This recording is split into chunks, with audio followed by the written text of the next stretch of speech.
It was supposed to be an ending. This was going to be their last game. They were going to put everything they had into making this fantastic RPG. Basically, it was their one last shot at redemption. Yet it became a new beginning. We were very happy that it sold more than we had anticipated or expected. I went nuts. That year, when I made a Christmas list to give to my parents, it had one item on it, and that was Final Fantasy. But monumental successes can lead to terrible failures. It was really beautiful to watch, but you also had to listen to the story and listen to the acting, and it really just killed it. Find out where it came from and where it's going. This is the epic story of Final Fantasy.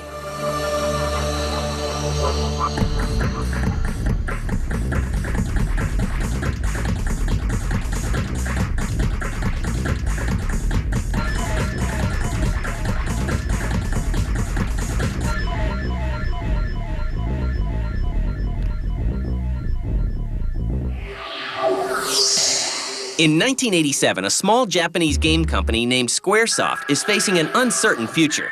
Square was a very small publisher in Japan. They'd come out with a number of games for the Nintendo Famicom here in Japan.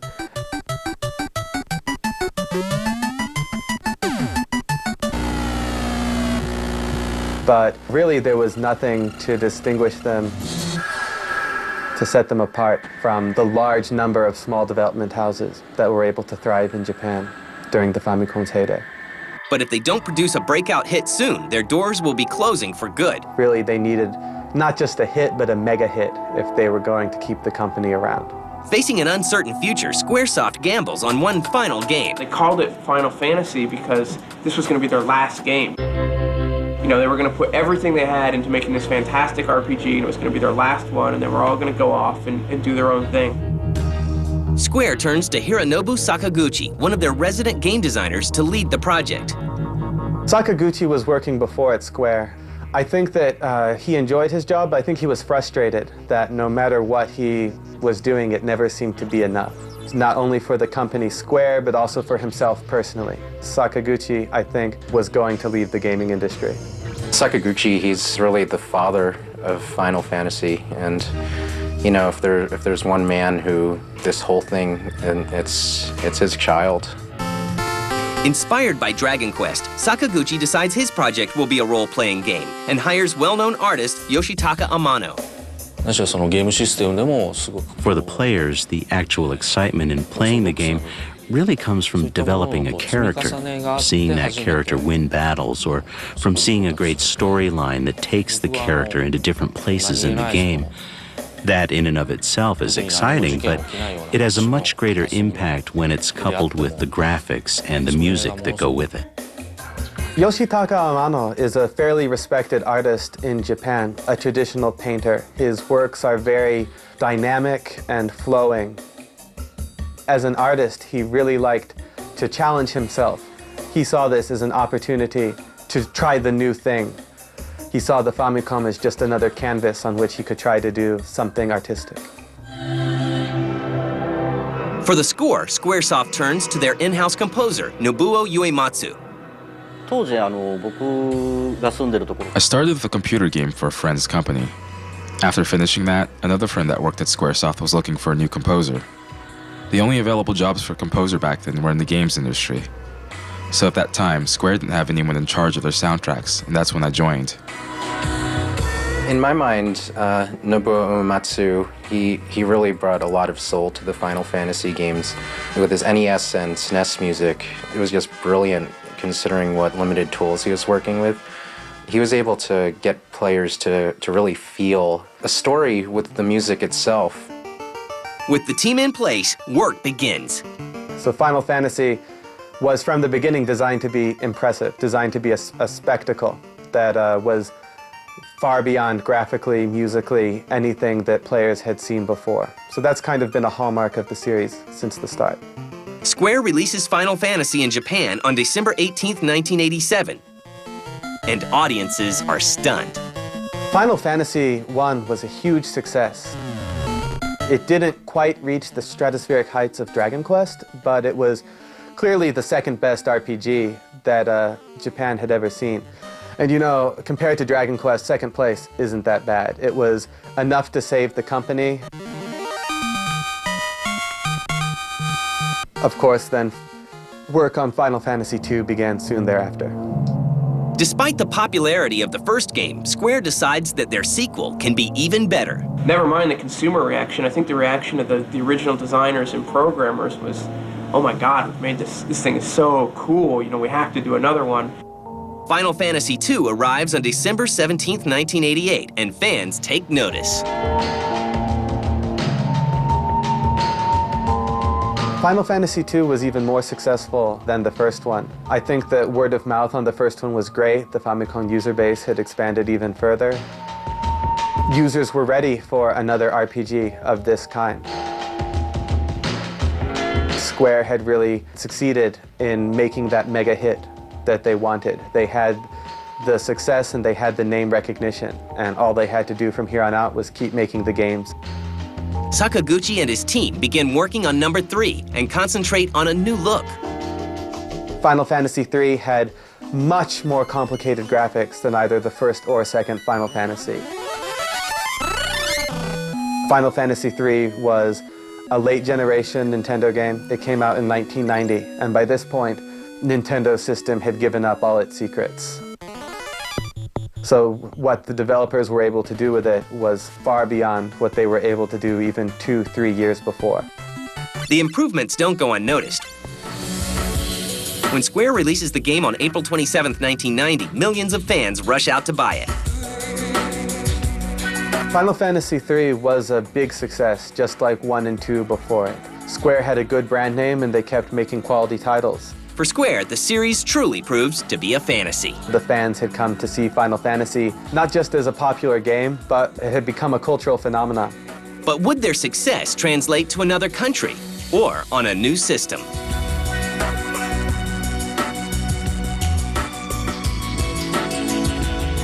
ITT Technical Institute School of Criminal Justice, Education for the Future. To find out more, call 1-800-372-4052 or visit us on the web. All I knew was I wanted to work on electronics, obviously. I wanted to have a really successful career at it. My name is Nathaniel Carpenter. I am an information systems analyst. Well, I got my education from ITT Technical Institute.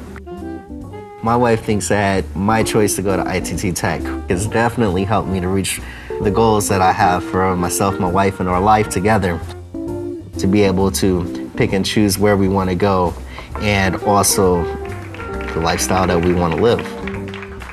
What I liked about ITT Tech was the fact that I liked everything about ITT Tech. We are educators helping people build a foundation for the rest of their lives. ITT Technical Institute, education for the future. Call 1-800-372-4052 or visit us on the web.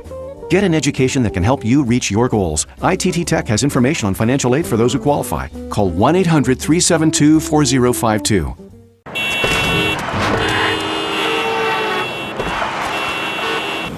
What's that thing? It's a salad-mobile. Phil, next time we launch a salad, let's just make a commercial. Introducing Jack's new barbecue ranch chicken salad with barbecue tortilla strips, ranch dressing, and a barbecue drizzle. And now choose crispy or grilled chicken on any salad. Hey, beat it!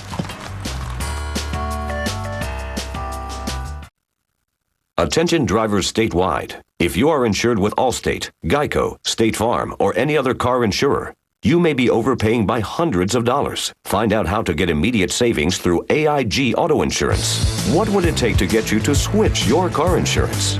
If we told you that you could save $366 a year, wouldn't you pick up the phone? Start dialing, because you could save that much. People who switched from Geico saved around $375. From Allstate, $443. Your savings could be higher, like this driver who switched, or this one. And no other company gives you AIG Security Advantage that helps keep you safe on the road and away from home. Immediate savings available through AIG Auto Insurance. Call for a free rate quote today. Call 1-800-709-7912 for a free rate quote. You could save hundreds of dollars. That number again is 1-800-709-7912. Call now or visit AIGauto.com. With all the hundreds of credit card offers you get in the mail, how do you find the one that's best for you?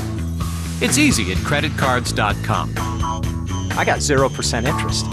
I get cash back. We got to fly to Hawaii. For free. At creditcards.com, finding a better card is quick and simple. Just select, compare, and apply. It's secure, easy, and free. So get the card you want and the credit you deserve at creditcards.com today. The most bone-crushing, nail-mashing, spine-shattering show on Earth. Ninja Warrior. Weeknights at 6, only on G4. You voted for them. Now we get to put them through their paces. Beginning Tuesday night on Attack of the Show, these 3 ninja finalists will battle it out for the chance to represent the United States on Ninja Warrior. Glory for the winner. It's phenomenal. These are athletes, Olivia. This is remarkable. That's Ninja Warrior type stuff right there. That is Ninja Warrior stuff. Only one will go on to Japan for a chance at glory. On Attack of the Show, starting Tuesday night at 7. Watch it or suffer the consequences. Only on G4.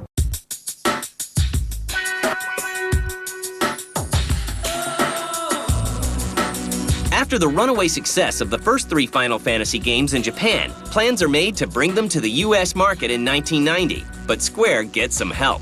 Actually, Square didn't bring the first Final Fantasy game to the US. It was brought over by Nintendo themselves. At the time, Square didn't have a very large US presence.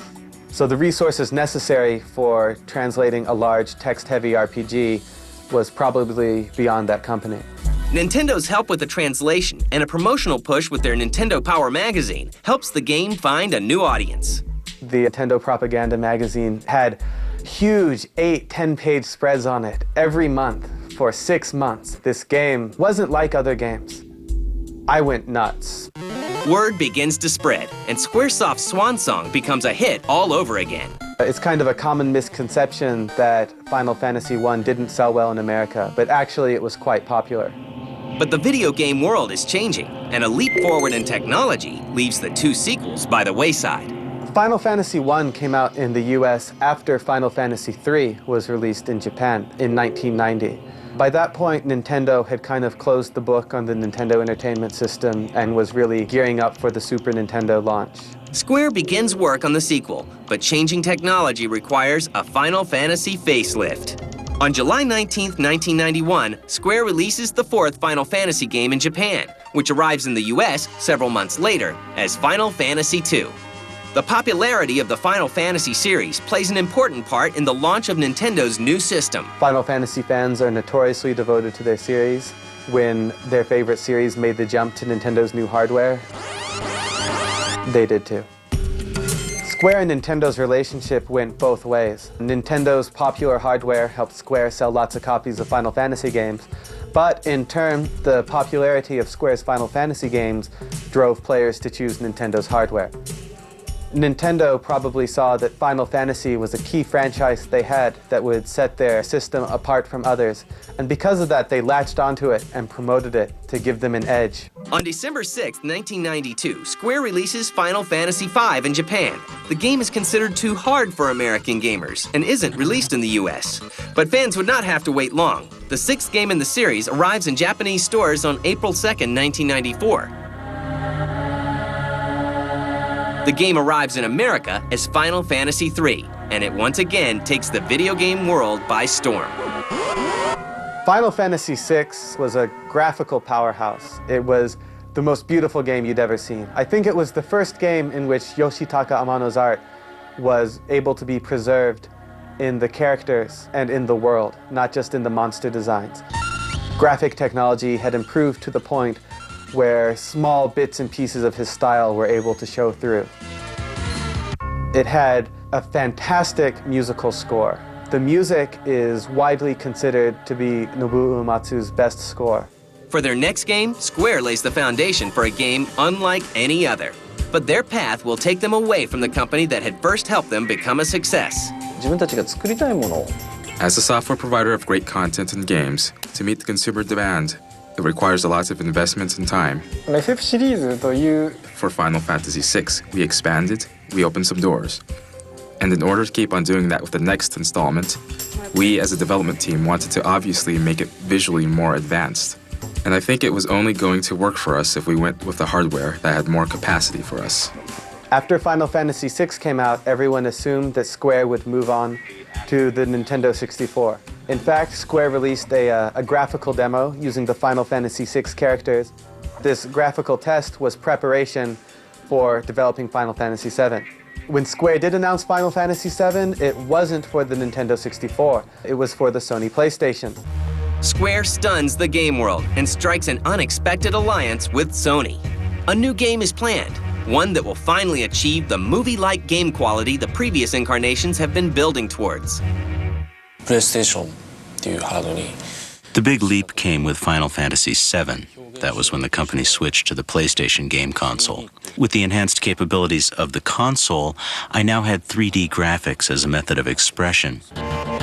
I now had the use of camera moves and was able to show visuals from different angles. I was able to really expand my visual expressions and create a much more intricate storyline, as well as intricate visuals for the game.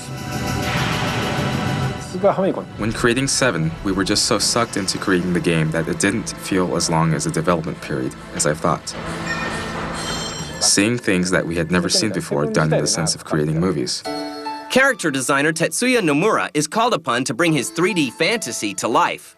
I was in charge of the character design for Final Fantasy VII. This was the one Final Fantasy to date that I've been most deeply involved in. It was the first 3D game going on the PlayStation. I also saw how the monsters and characters and all those things worked out. So I kind of oversaw a balance of all those elements. It was something that the team was so excited about what we were doing that it just didn't seem like we were spending so much time on it. We also felt as if we were creating the next generation role-playing game, like we were all leading the way and we were all creating something. We were pioneering this genre over again. Final Fantasy VII is released in both the US and Japan as a PlayStation exclusive in 1997, and Sony launches a massive worldwide ad campaign, and it pays off. Traditionally, role-playing games have appealed to about 10 to 15% of the market. You know, very dedicated part of the market, but not huge. And what Final Fantasy VII did was just explode that. Suddenly, everyone wanted to play the game, and role-playing games were no longer kind of this niche thing. 3 million was a goal that we had in mind. And in the US, maybe 1 million. And it did go to 1 million. It went beyond 1 million. Work begins on Final Fantasy VIII. Square releases Final Fantasy VIII to an eager crowd of fans in 1999. When a Final Fantasy game comes out in Japan, it's an event. We talk about Myst being the biggest CD-ROM game of all time. They sold 4 million units in over a 4 or 5 year span. Final Fantasy VIII sold over 3.5 million units in about a month in Japan. A 9th installment quickly follows, featuring the return of artist Yoshitaka Amano. As the Final Fantasy series became increasingly cinematic, logically it seemed like the next step was to make a movie. And that movie put Square in a whole other circle.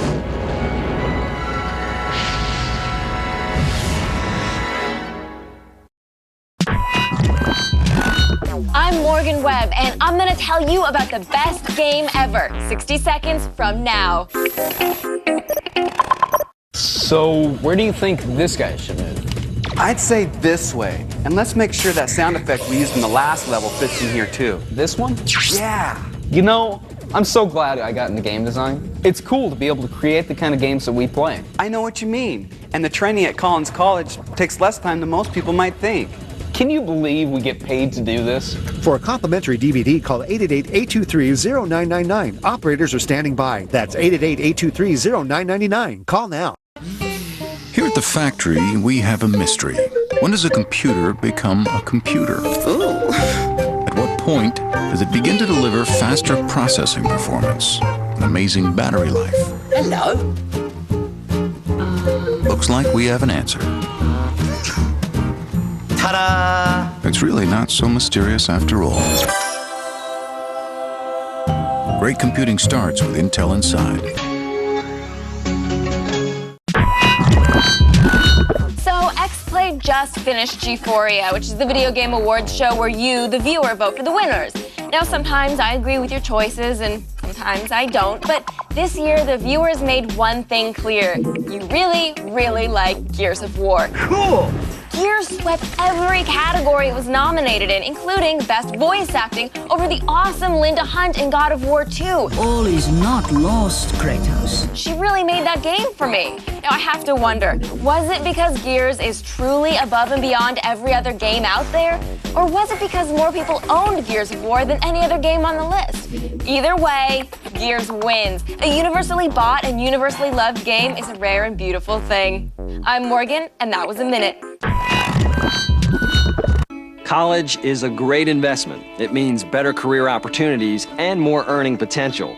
But it's expensive, and how you pay for it is important.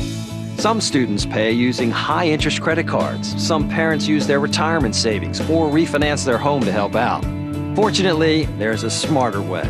First, apply for federal loans and grants. Then, if you still need help covering college expenses, consider an education loan from National City. You can get up to $40,000 per year. You can pay it back after you graduate, and you can use the money for all kinds of education-related expenses, not just tuition. So call now and ask about an education loan from National City. You can get up to $40,000 per year. And best of all, you can pay it back after you graduate. So don't delay.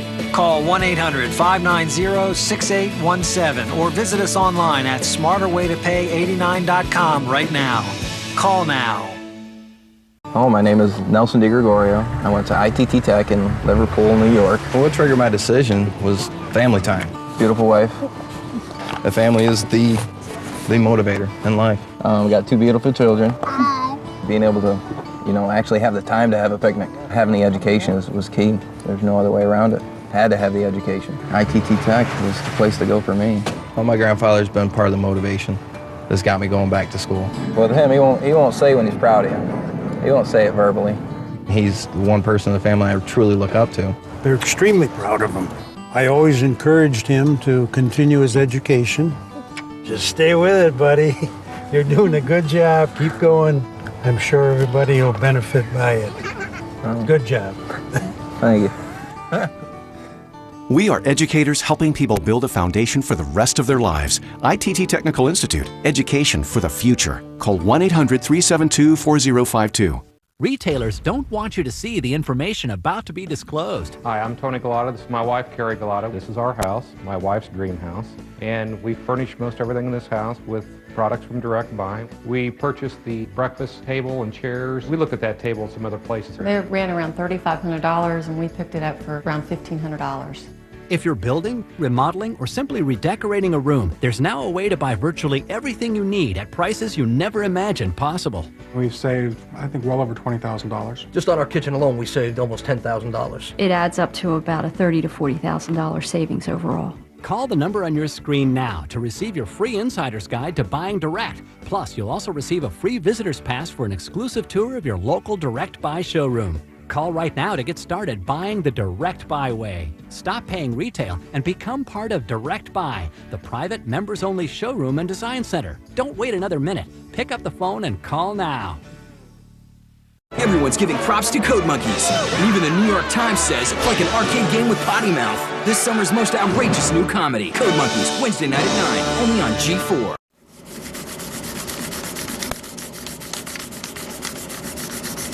By 1999, game giant Squaresoft announces plans to produce a film based on its hugely successful Final Fantasy franchise. Hundreds of millions of dollars go into the making of Final Fantasy: The Spirits Within, directed by Sakaguchi.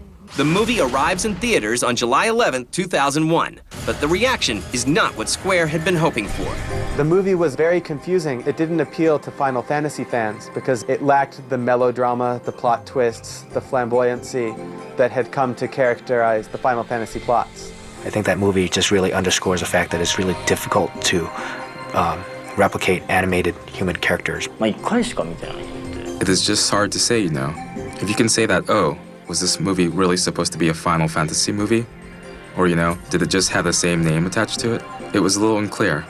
Final Fantasy The Spirits Within was really one of the biggest blows the company has suffered. They put a ton of money into this movie, really high expectations for it. It was really beautiful to watch, but you also had to listen to the story and listen to the acting, and it really just killed it. If that was successful, then maybe Square would still be doing movies today. It's a shame because it was just a wonder to look at. Despite the box office failure of the film, Square pushes forward in the series, using technology from the film to make a game for Sony's new PlayStation 2.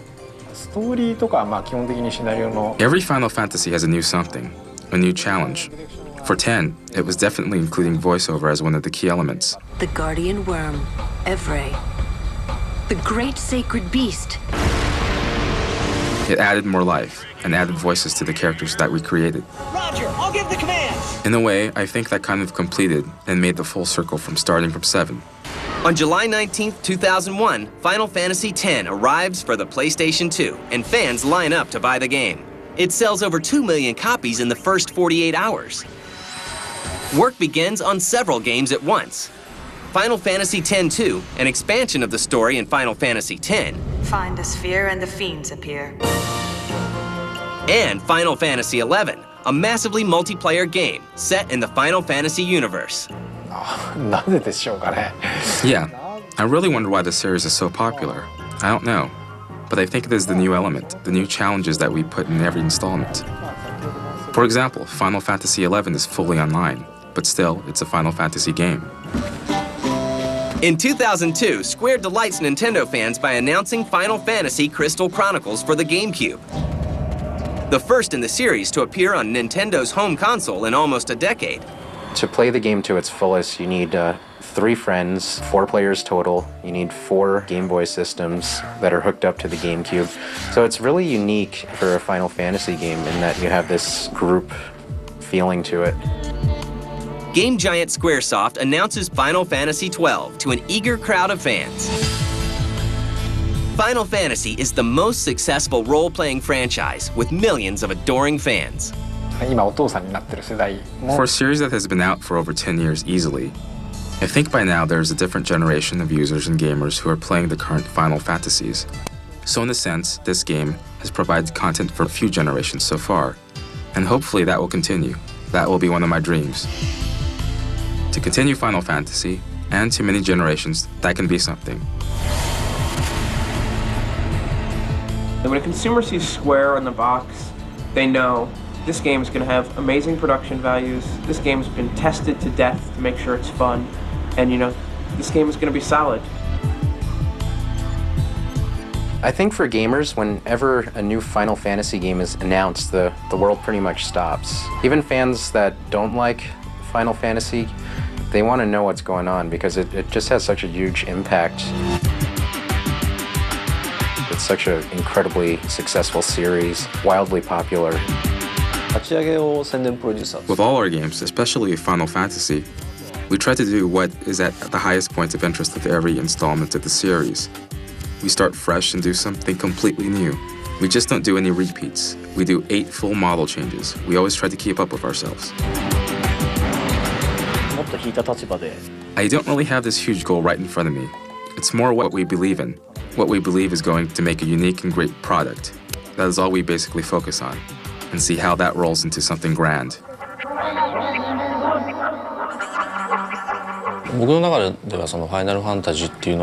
There are certain styles for Final Fantasy. Final Fantasy-ness, if you will. Since the beginning of the series, my staff has been able to work with the latest technology and the latest tools of the time and really challenge themselves every time they work on a new title. The series is like a giant toy box, and you find something entertaining and really cool to look at and wondering, wow, how did they put all this fun stuff in here?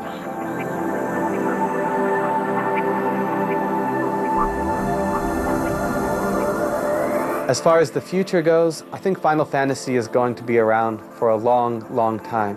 As long as Square keeps the talent fresh and the games interesting and exciting, I think that consumers are going to enjoy the games. I hope that the series will continue in a way forever, as long as there are users out there who want Final Fantasy. Really, I don't think there's going to be a Final Fantasy.